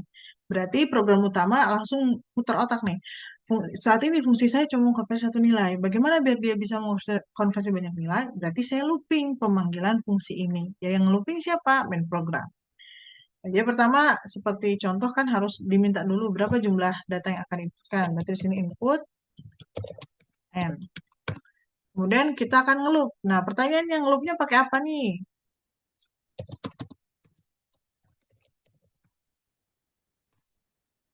Agar ngeloop n kali. Oke, for Oke. For i sama dengan 1 to n loop. Nah, berarti dia akan mengulang mulai dari i-nya 1, lalu naik jadi 2, naik jadi 3, sampai i-nya sama dengan n. Apa yang dilakukan selama dia loop? Bentar, saya deklarasikan dulu. Apa yang dilakukan selama dia loop? Sesuai contoh, dia akan meminta inputan dulu dari user. Berarti input akan cell. Ini cell. Cell tipenya real. Habis input cell, misalkan, berarti kan angka 36 masuk tuh ke variable cell. Habis ini ngapain?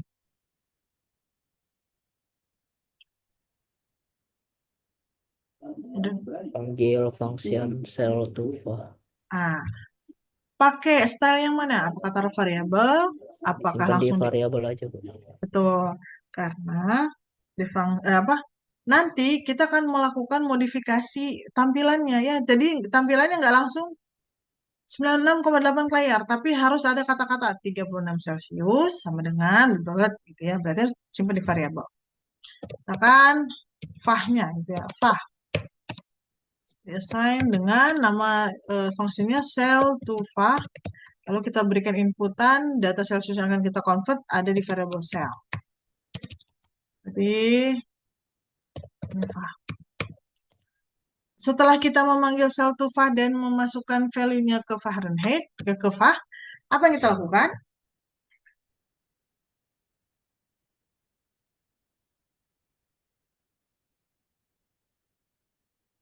Udah Di dapet nih? return, Bu.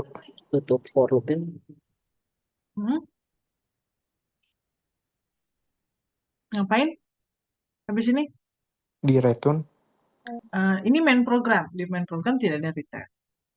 Return mah ada di function. Di Oh, output ya. manggil Output. manggil outputnya, Bu. Ya, kita output ya. Kita outputkan. Berarti output harus sama persis dengan contoh. 36. 36 dari variabel apa itu? Sel. Sel, Bu. Oke. Wah, muncul nama baru. Abdul ya? Sel. Mana sih Astu? Oh, ini.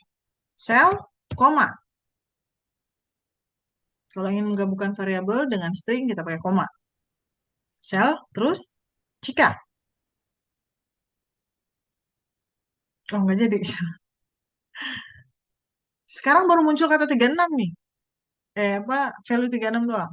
Yang dibutuhkan adalah 36 spasi Celcius spasi sama dengan spasi 96,8 spasi Fahrenheit. Tanda kutip, Bu. Mm-mm. Celsius. Kalau kayak gini, nanti 36 Celcius tanpa spasi loh. Oh, berarti harus pakai spasi dulu ya. Nah, ini dispasikan dulu.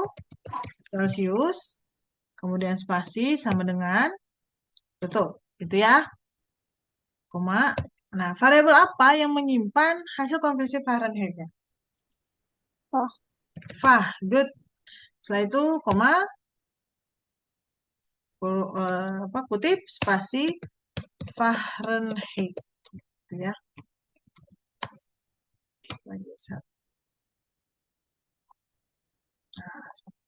Setelah tampil, apa yang ada lagi proses selanjutnya? Masuk ke inputan kedua. Karena sudah masuk input kedua, berarti kita akan meloop. Nah, dari sini N4. Udah deh teman-teman, ini contoh pemanggilan fungsi yang berada di dalam loop prosesnya. Ada yang tanyakan? Aman? Nah, kalau urusan Bu, kok saya nggak ngerti yang for ini? Nah, ini udah nggak ada hubungannya function prosedur ya. Ini hubungannya adalah dengan materi di Alpro 1, ya, struktur kontrol. Semoga tadi dengan saya bahas dengan lumayan detail, refresh ya ingatannya. Oh iya, for tuh begini, prosesnya begitu, dan seterusnya. Ini udah ada ya jawabannya. Kalau dia pakai while, nah boleh.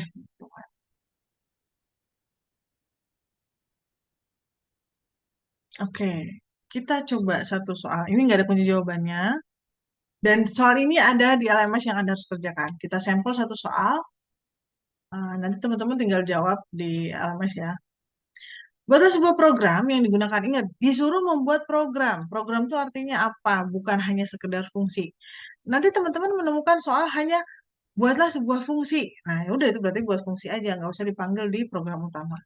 Buatlah program yang digunakan untuk mengkonversi waktu apabila diberikan nilai jam, menit, dan detik ke dalam satuan detik. Implementasikan penggunaan fungsi untuk proses perhitungan tersebut. Nah, nggak di state nih nama fungsinya apa, proses apa. Secara insting kita pasti paham bahwa oh ini fungsinya adalah bertugas untuk mengkonversi dari jam, menit, detik menjadi detik. Inputannya 0310, maka hasil konversinya adalah maaf, outputnya adalah hasil konversi, hasil spasi konversi, spasi sama dengan spasi 190 spasi detik. Pertanyaan saya, dari mana 190?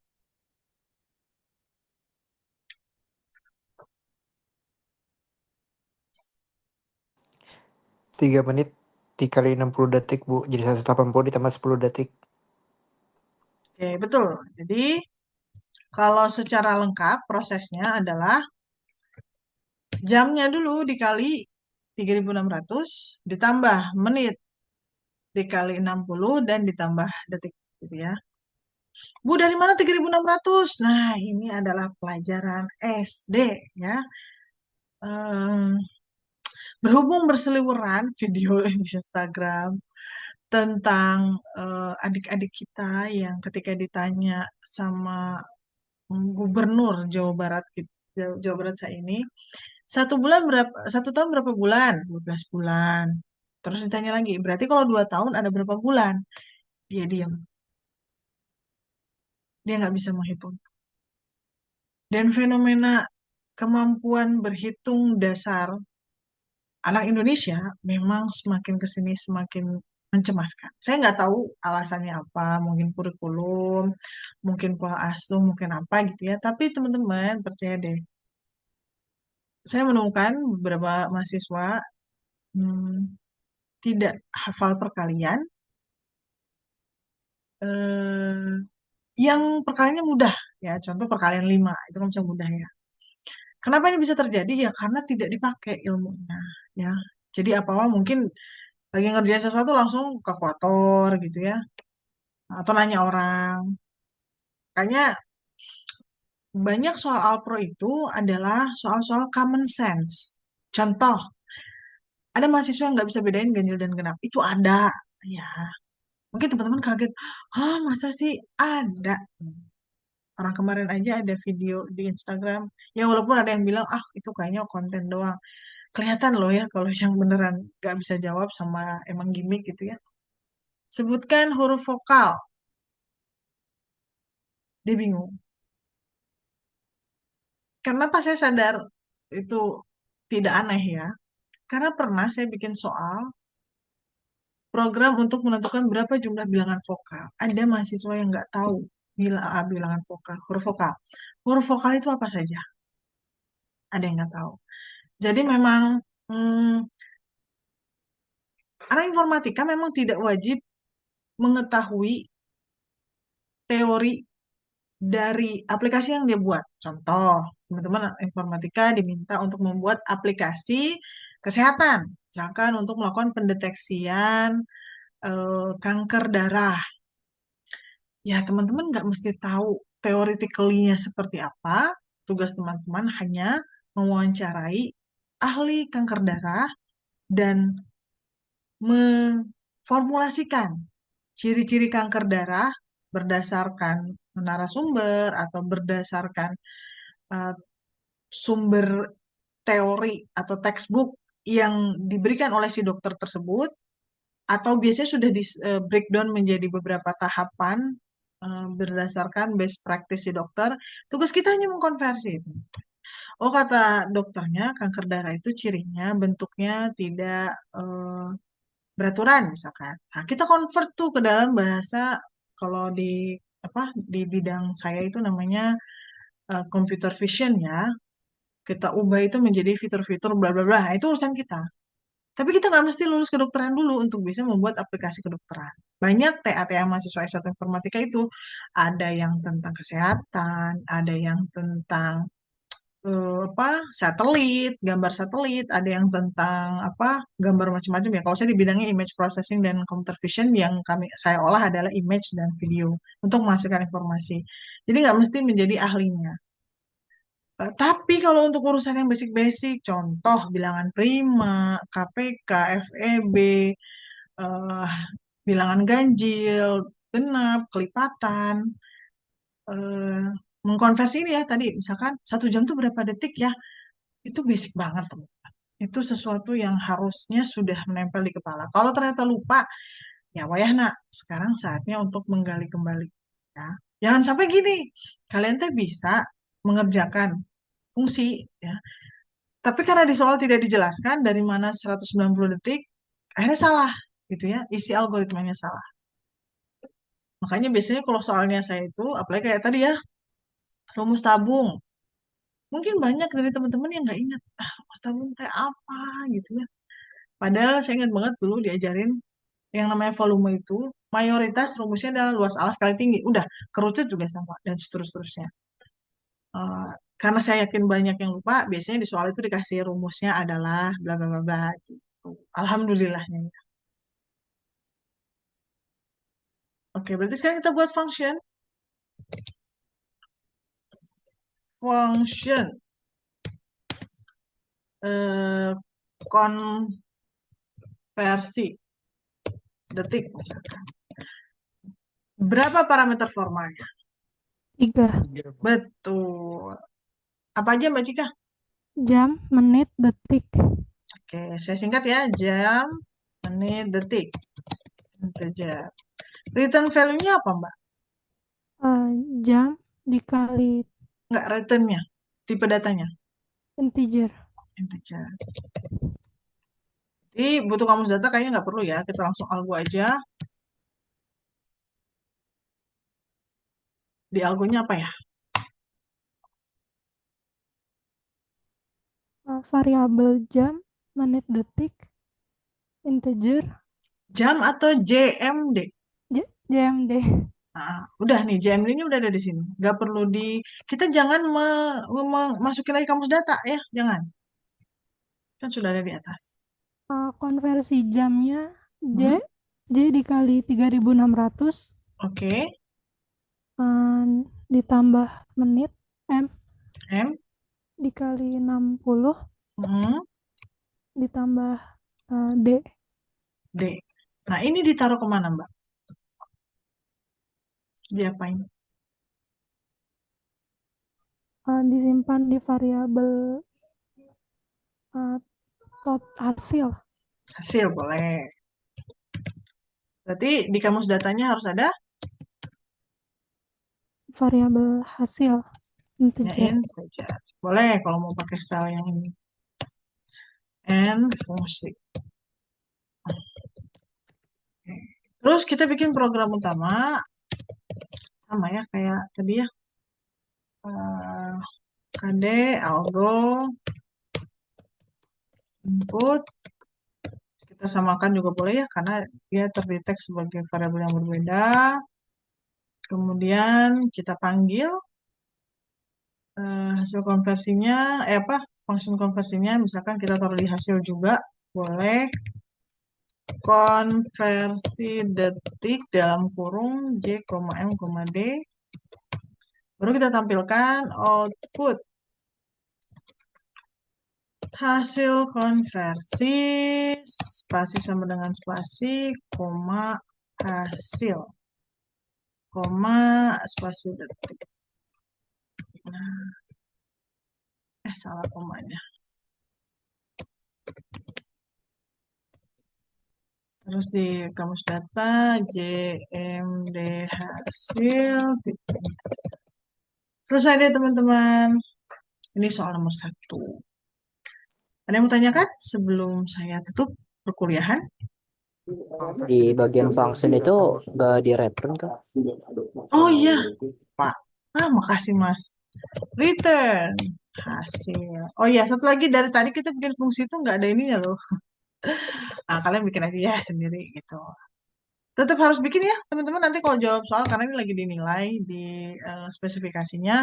Kalau nggak bikin spesifikasi, nanti di -2. Ya, sayang. Nggak ada return, -2 juga. Tadi saya di -2 tuh. Tadi siapa ya yang open mic? Saya nggak terlalu ingat berapa kali kalian ngomongnya. Nah ya, tadi siapa yang ngomong? Yang ngasih Ya, tahu Bu return? Fajar. Oh, Mas Fajar.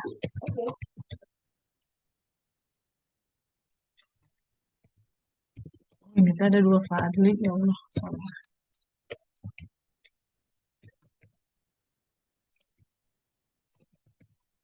Oke. Ini soal nomor 1. Silakan teman-teman kerjakan soal lainnya langsung di LMS aja ya. Jadi nanti di LMS kalian akan menemukan 2 buah tugas. Pertama, 2 buah latihan ya, tugas kuis. Yang pertama adalah algoritma. Jadi menjawab soal-soal di slide tapi di LMS, ketik aja, nggak usah tulis tangan. Tapi bentuknya pseudocode ya, nggak boleh pakai bahasa Golang. Saya sarankan sekali lagi, jangan pernah mencoba untuk coding dulu baru bikin algoritma. Please, mumpung masih muda, pede aja. Bikin dulu algoritma, coba digolang. Masih error, perbaiki. Jangan digolang dulu baru diubah ke algoritma. Nanti kemampuan kalian dalam berpikir logis itu sama kayak orang disuruh ngitung 4 kali 8, dia langsung nyari kalkulator. Padahal, atau 4 kali 3. Tinggal 4 tambah 4 tambah 4 gitu ya kalau nggak hafal teh. Tapi dia langsung nyari kalkulator. Nanti lama-lama otak kalian tumpul. Kemudian ada, kalau tugas algoritma itu durasinya 1 jam pengerjaannya, ada 5 soal. 1 soal udah saya bantu nih ya. Kemudian 1 kali attempt. eh, Nanti akan dinilai oleh asisten atau saya. Jadi nggak bisa langsung mendapatkan feedback. Bentuk penilaian nanti dijelasin, oh ini kurang ini, di baris ini kurang itu, jadi berapa-berapa gitu ya nilainya. Sedangkan untuk tugas coding itu unlimited trial, unlimited duration. Jadi kalau misalkan di situ ada, saya lupa ada berapa soal ya, ada 10 gitu. Misalkan teman-teman ngerjain ini lagi senggang, cuma sampai nomor 3, nggak ada masalah ya. Nanti lanjutkan lagi. Terus sudah selesai nih 10 soal, masih penasaran, boleh dilanjutkan aja.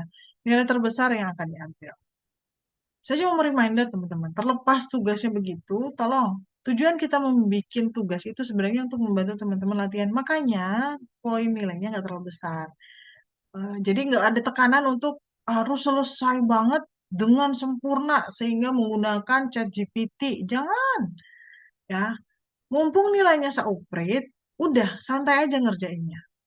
Manfaatkan dengan baik proses di LMS itu, terutama yang belajar ngoding Golang ya, karena kayaknya tidak efektif di praktikum, karena cuma sebentar waktunya, dan kalian juga bingung, nggak ada guidance kalau mau belajar ya. Silakan manfaatkan LMS, terutama yang latihan coding. Kalau latihan algoritma itu lebih ke latihan menulis pseudocode aja, sama melatih logik. Eh, Pesan dari saya, ketika membuat algoritma, tolong perhatikan tabulasi atau identasi. Jangan rata kiri langsung saya potong 30%. Jangan lupa juga gunakan bahasa pseudocode yang disepakati di kelas, di slide. Jangan menggunakan bahasa entah dari mana, tiba-tiba ada system.println, berarti itu ngopi ya, sintak Java. Atau tiba-tiba ada scanf, bla bla, nah berarti itu ngopi sintak pemrograman itu ya. Boleh. Silakan gunakan pseudocode yang sudah disepakati. Oke teman-teman, itu saja sebelum, oh ya saya mau absen dulu ya, hampir lupa. Dorcas, open ini ya, open cam.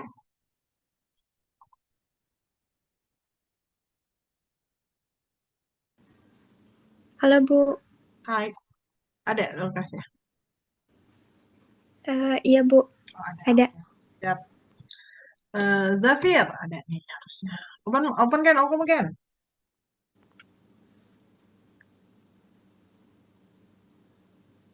Zafir perasaan ada deh.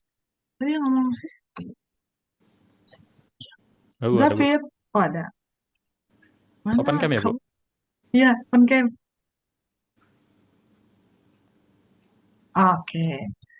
Muhammad Agustian. Hadir Bu. Mana wajahnya? Oh, ada. Tahu. Oke. Ada. Imelda. Hadir Bu. Oke. Yang ibu-ibu yang muslim dan pakai jilbab, siapin jilbabnya ya. Farel.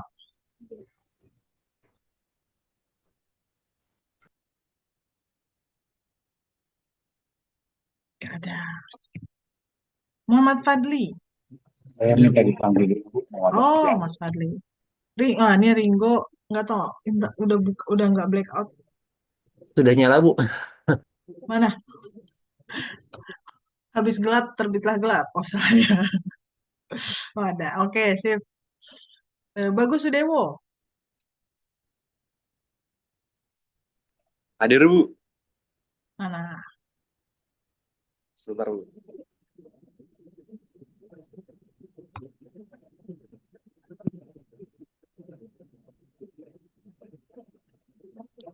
Bagus hadir Bu. Bentar. Ini gimana? Skip. Oh, biar nampil layar, biar sekalian kerekam semuanya.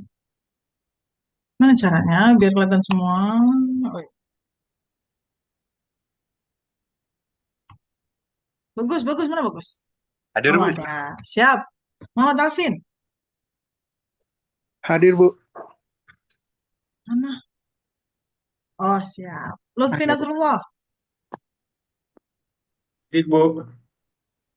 Hadir. Renaldi. Hadir Bu. Siap. Muhammad Rayyan.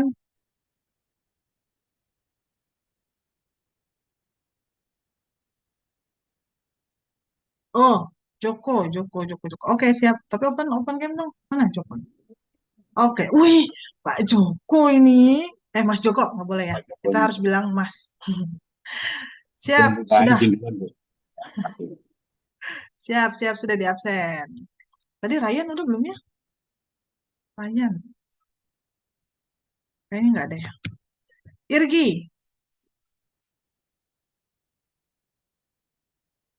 Sudah ada Irgi. Azam Raffi Zafran. Hadir Bu. Ada.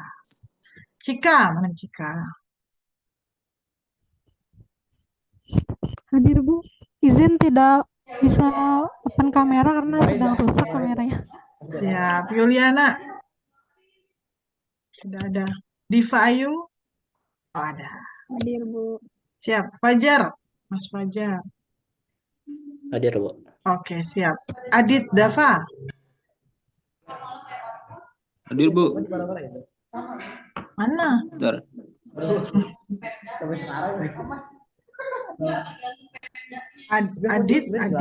Adit ini? Mas Adit? Bisa itu kan ada posternya dilarang. Ini Mas Adit? Tapi masih dong. Kelihatan ya Bu? Oh, enggak. Itu soalnya namanya Adi, bukan Adit. Oh ya Adi itu Adi Bu. Oh, oke, baik. Ananda Nabil Pratama. Ya. Hadir Bu. Mana ya? Oh, ya Allah, yang dari tadi. Oke, makasih Mas sudah nemenin saya. Nggak sepi. Abdul Rashid. Ada acara PR jadi itu. Hadir Bu. Mana? Oh, Rama Arfandi.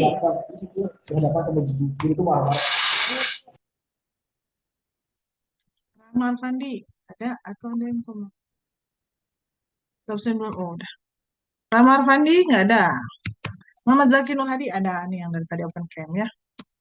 Devina Agustin. Hadir Bu. Hadir.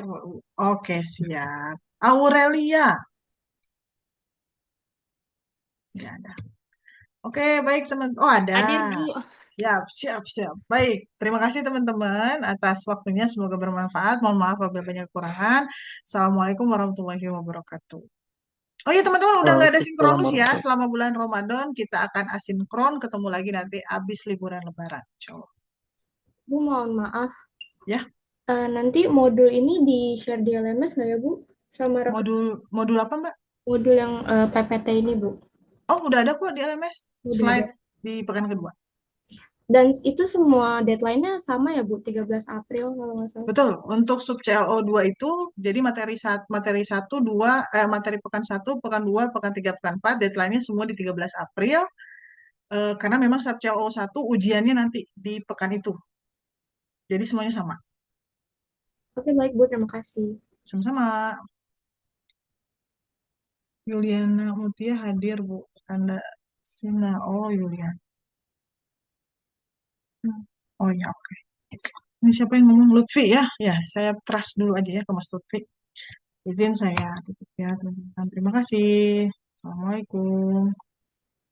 Terima kasih Bu. Waalaikumsalam. Waalaikumsalam. Terima kasih, Bu.